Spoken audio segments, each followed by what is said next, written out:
Hola a todos, ¿cómo han estado? Bienvenidos a este especial mes del terror, donde como verán cada día subimos un vídeo para que puedan sentir miedo. Bueno, comencemos. Bueno muchachos, yo soy la encargada de comenzar con las historias. Sacrilegio. Todo el día he estado muy inquieto y desesperado por saber qué ocurrió ayer por la noche con mi amigo Raúl.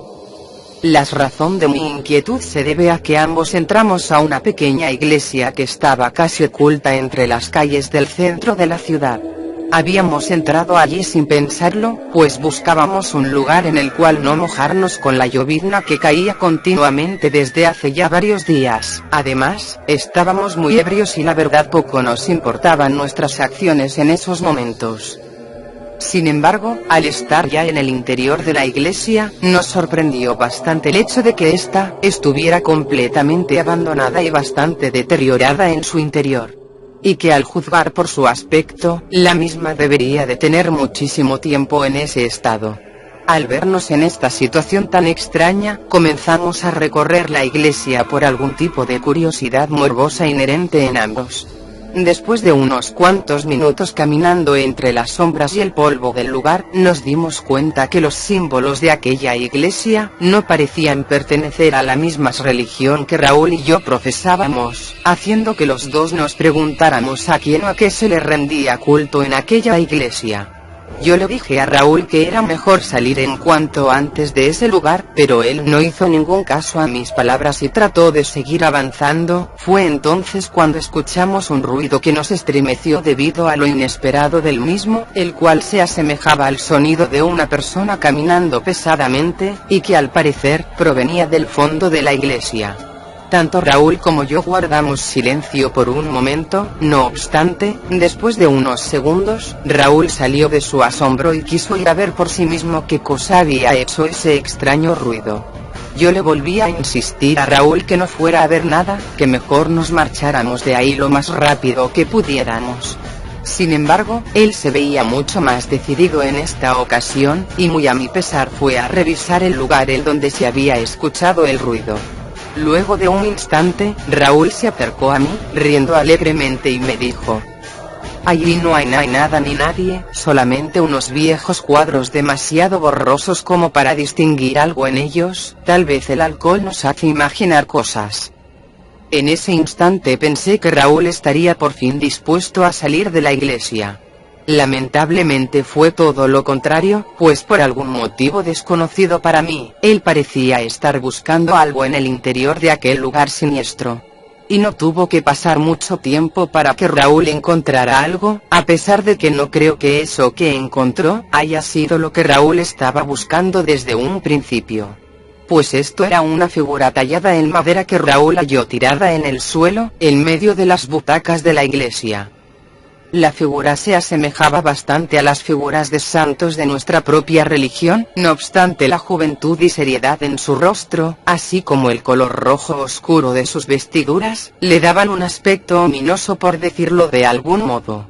Tras encontrar esta figura, Raúl comenzó a portarse de una manera sumamente rara e incluso repulsiva, diría yo, refiriéndose a ella como su nuevo amigo, y hablándole a la misma como si de una persona real se tratase. Al principio creí que no era más que una broma de mal gusto por parte de mi amigo, pues yo lo conocía bien y era un sujeto avisado. Debido a esto no podía ni imaginar que estuviera comportándose como lo hacía en esos momentos, pero al ver que no era una broma, varias veces le pedí a Raúl que dejara esa figura en el lugar donde la había encontrado. Además le dije que era algo fútil permanecer más tiempo ahí dentro. Ante lo cual Raúl se llenó de furia y entre gritos me dijo que lo dejara solo con su único amigo verdadero, pues aún tenía mucho que hablar con él. Confundido y apenado, preferí retirarme para no empezar una pelea con mi amigo, aunque antes de irme, le dije que lo vería en su casa a la siguiente noche para hablar más tranquilos. Como él no respondió nada, me fui de aquel sitio sin volver a pronunciar palabra alguna, mientras que Raúl seguía hablando con la figura de madera. Ahora, cuando recuerdo lo que pasó en la casa de Raúl la noche siguiente, aún tengo la duda de que todo haya sido una simple ilusión, o si efectivamente todo sucedió en realidad. Pues lo que aconteció entonces fue lo siguiente. Ese día llegué hasta su casa en cuanto apenas había caído la noche, esperando que la locura causada por el alcohol hubiera sido pasajera, y poder quitarme así ese amargo resabio de la noche anterior. Como de costumbre, Raúl tenía apagadas las luces de su casa. Me imaginé que debía de ser a causa de una gran resaca que estaba sintiendo en esos momentos. Sin embargo, la puerta de la entrada no estaba cerrada por completo. Pensé que tal vez Raúl, por estar fuera de sí, olvidó cerrarla como se debe, así es que simplemente entré a su casa sin dificultad alguna. En la oscuridad apenas si lograba distinguir algo, con todo, pude llegar hasta la habitación de mi amigo, que se encontraba sentado en el borde de su cama sin moverse en lo más mínimo. ¿Cómo has estado?, pregunté. Al principio él no contestó nada, y su silencio me hizo pensar que Raúl prefería estar solo, así que traté de salir, pero en ese momento escuché la voz de Raúl que decía: hay cosas que es mejor no saber, a pesar de que por naturaleza nos sintamos irremediablemente atraídos hacia ellas. Al oír esto, creí que mi amigo había vuelto a ser aquel sujeto que yo conocía desde hace muchos años, dispuesto a tener una vez más, una de tantas discusiones en las que confrontábamos su forma de ver las cosas, con la mía. Estoy seguro que los progresistas no están para nada de acuerdo contigo, repliqué. Ellos creen que entre más pasa el tiempo mejor estamos, gracias en parte al descubrimiento y la comprensión paulatina de las cosas y los fenómenos que nos rodean, dejando atrás el misterio mágico de la ignorancia que los envuelve. No son más que quimeras, dijo Raúl. Con el paso del tiempo las cosas y las personas no mejoran en ningún aspecto. Al contrario, envejecen y comienza su lenta y dolorosa decadencia hacia la nada, es decir, hacia la muerte. Y si es que hay, o hubo algo que valiese la pena, ten por seguro, que será olvidado por todos, como cualquier moda pasajera creada por el hombre. Además, ¿quién ha dicho que conocer más sobre los enigmas de la vida tiene que ser el camino a seguir por el hombre? ¿Nunca has pensado ni siquiera una vez, en que si no somos capaces de ver más allá de la ingenua ilusión a la que llamamos realidad, tal vez sea porque no lo debamos de hacer? A pesar de que el cuarto de Raúl carecía por completo de ventanas, pude escuchar al quedarme sin palabras por el comentario de Raúl, como el viento silbaba de forma tétrica entre las ramas de los árboles que había afuera de la casa. Después de un breve momento en silencio, le pregunté a Raúl el porqué de sus ideas tan desoladoras y él dijo: la falacia más grande que hay en el mundo no es creer que el hombre puede llegar a conocer todo del mismo, sino el pensar que puede hacerlo sin sufrir las consecuencias que esto conlleva. Ahí tienes a los grandes imperios de la antigüedad, que no hicieron más que pavimentar el camino de los que vinieron después que ellos, mientras que su propia grandeza se volvió polvo que se perdió en el olvido más profundo y absoluto. La lobreguez del cuarto de Raúl y la sorpresa por escuchar sus palabras, no me impidieron notar que él seguía inmóvil en el mismo sitio. Por otro lado, hasta ese momento me di cuenta que había una especie de fragancia en el aire parecida a los inciensos de un templo, y entonces recordé lo de la noche anterior. Bueno, pero todavía no me has dicho qué fue lo que pasó contigo ayer por la noche después de que me fui de ese lugar. La estupidez humana no tiene límite alguno. Como te he dicho, el error más grande del ser humano es creer que puede romper cualquier ley que encuentra delante de él, como si solamente se tratara de un juego. Pero los que lo han hecho, siempre han pagado por ello, o si no, son sus descendientes los que lo hacen. Ahí tienes el ejemplo de la Torre de Babel, y sin embargo, los humanos no han aprendido nada en todo este tiempo, y ahora hacen miles de estas, en casi cualquier lugar que usen para vivir. No saben que el único futuro posible para ellos, es el mismo que el de los primeros moradores de la tierra, quienes ahora gritan en el infierno a causa del insoportable dolor y sufrimiento que nunca acaban. Pero no creo que todos estén en ese lugar espantoso, debió de haber, por lo menos unos pocos que no fueran tan malos, ¿no crees? No, si algo sabían quienes asistían a la iglesia donde estuvimos anoche, era precisamente, que no hay más sitio al que se pueda ir después de morir, que al infierno mismo. Ya sea que hayas sido bueno o malo en esta vida, eso no importa en lo absoluto. Por eso, es que ellos adoraban al diablo, pues este es el único Dios verdadero. Pero eso tú ya lo sabes, ¿no? También lo viste anoche, así como la grandeza de su divinidad. ¿El diablo? Raúl, creo que estás delirando, en ese lugar solo estábamos tú y yo. Me has preguntado qué pasó conmigo ayer por la noche, y por la sinceridad de tu amistad que he comprobado al verte hoy en este sitio, me veo obligado a contestar esa pregunta. Lo que sucedió, fue que conocí por mí mismo el horror de la verdad que te he contado. Gracias a mi estupidez. Jugué sin saberlo, con aquello que nunca debe de ser molestado ni conocido, y a causa de eso, no salí jamás de aquella iglesia maldita. ¿Acaso es una broma, Raúl? Dije algo molesto. Si lo que dices fuera verdad, ¿cómo es que estás aquí en este momento? Yo no estoy más en este mundo. Y entonces, dije, con cierta ironía, ¿en qué lugar te encuentras ahora? En el infierno. En ese momento exacto, el aire cerró la puerta de la entrada con gran fuerza, produciendo un ensordecedor ruido con el golpe.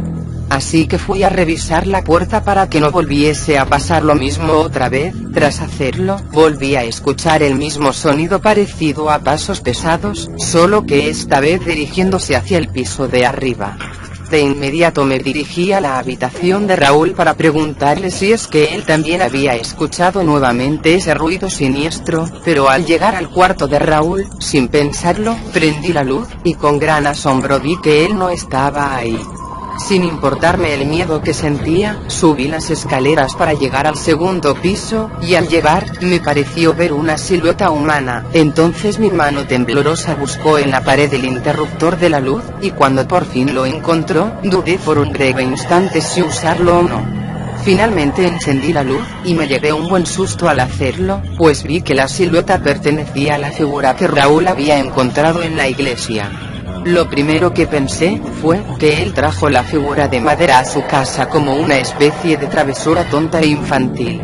Como sea, aproveché la luz para ver la figura más de cerca, pensando al hacerlo, que lo que me había dicho Raúl no eran más que exageraciones suyas, pues el joven numen representado en la efigie tenía un rostro piadoso de rasgos finos como el de los santos de nuestra propia religión, que a simple vista, no tenía nada de maligno, como para ser adorado como un diablo o un demonio.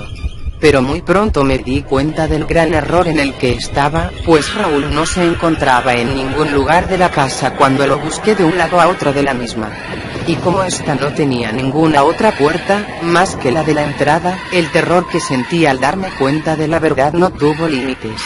Sin pensarlo dos veces, corrí con todas mis fuerzas hacia la puerta, y en ese instante las luces se apagaron solas. Con todo, a pesar de las tinieblas, pude entrever la misma silueta que había visto apenas unos minutos antes en el piso de arriba, bajar por las escaleras mientras que yo me sentía desfallecer debido al inmenso miedo que me invadía. Sin embargo, seguí caminando de forma trémula, y casi había llegado a la puerta cuando para mi desgracia tropecé y caí al suelo. Entonces comencé a escuchar unos lamentos tan horribles y espantosos, que ni siquiera sé cómo describirlos.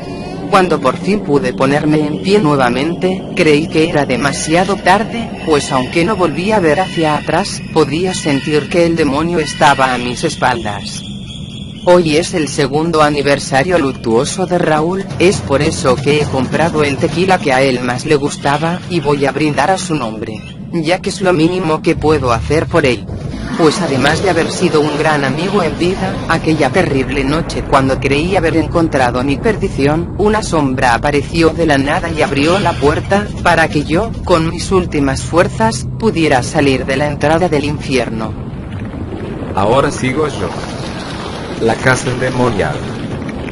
Daniel nunca supo cómo llegó allí, pero un día se despertó y comprobó que estaba en una habitación que no conocía, con muebles que no eran los suyos.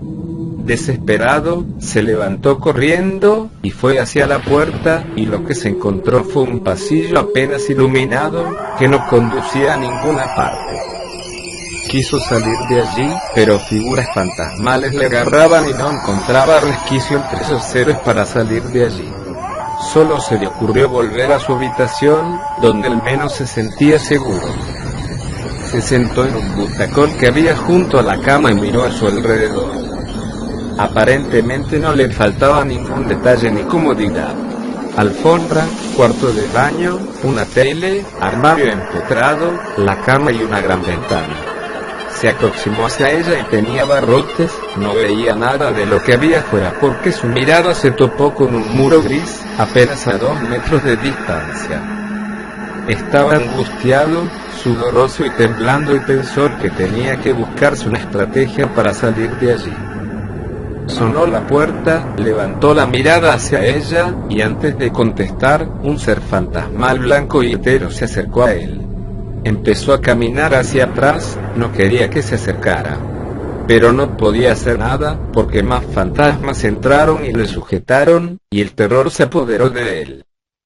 Volvió a despertarse y desde aquel momento había ideado un modo de salir de allí. Cada vez que esos extraños espíritus, o seres translúcidos, o como quiera que fueran se acercaban a él, se dejaba hacer y no ponía resistencia. Poco a poco se fue haciendo con su confianza y se atrevió a salir de la habitación de vez en cuando. Evitaba mirar a esos espantosos personajes. Se había dado cuenta de que estaba en una casa endemoniada. Sí, eso era, todo aquello era como una película de terror, y como veía que nadie le iba a ayudar, decidió que solo él sería capaz de encontrar la salida, y esto se conseguía haciéndose amigo de ellos. Cómo lo haría aún no lo sabía, pero tenía que salir de allí como fuera porque si no, iba a volverse loco si no lo estaba ya. Un día consiguió avanzar más allá del salón común, pudo hacerlo después de luchar con todos ellos evitándolos y rodeándolos, y entró en otra sala, más oscura y siniestra y con muchos más seres que en el otro lugar de la casa. Ahora lo tenía más difícil, veía la otra puerta pero no había manera de llegar a ella. ¿Cómo podría conseguirlo?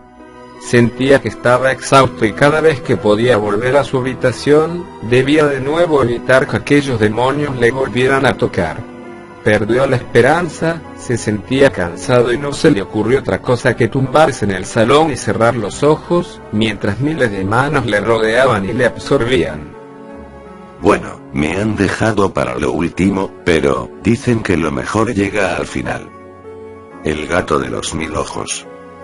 Hace mucho tiempo, utilizaban a los gatos como ratones de experimentos. El señor Calfio Hasternten quiso descubrir si los gatos podían de ayuda para él, pero por un descuido el gato escaló donde estaban los líquidos, los cuales se cayeron en sus ojos, causándole una terrible deformidad, transformando su cara en una horripilante figura de 1000 ojos. Aquel señor, por lo aterrador que era el gato, murió de un infarto.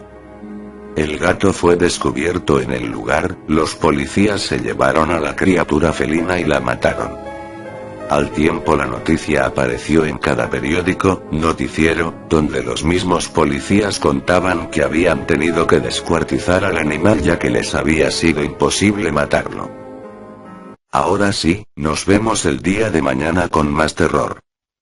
Adiós.